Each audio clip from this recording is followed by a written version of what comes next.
The past week aiwa nyika yose yakanga iri nemafaro ichipembera payakanzwa nhau aiwa dzekupoiziniwa the self-imposed secretary general wecitizen coalition for change vasengezo Tshabangu.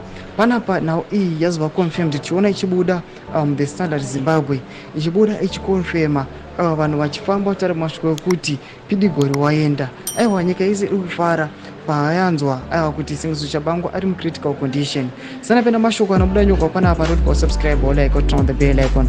Tipinda the Standard Zimbabwe onyera vachiti the self-imposed opposition citizen coalition for change secretary general Sengezo Tshabangu was last week moved to the intensive care unit of a hospital in Switzerland after he fell ill upon arriving in the European country. Mashoko aiwa vanhu avaingonzwa aiwa vachingoti aiwa kana chiri chokwadi aiwa ngazvirambe zvakadaro. Panapa tinoona achibuda munhau yeThe Standard Zim wazara mashoko kuti aiwa ichokwadi mukomana uyo ari mucritical condition aiwa amene kupoizeniwa nevakomana kwavakaita. Tatoona vanhu vakupemera vachiti aiwa ZANU-PF aimboiti zina basa ikakushandisa aiwa inokupira inokusvipa yokusiyawo marara.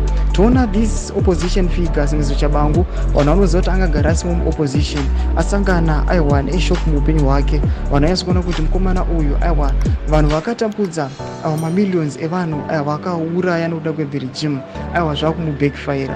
Chimutidzai mafungiro enyu moti kudii pamusoro pechitiko ichi. Pinda comment section medu musaona subscribe or like and turn on the bell icon.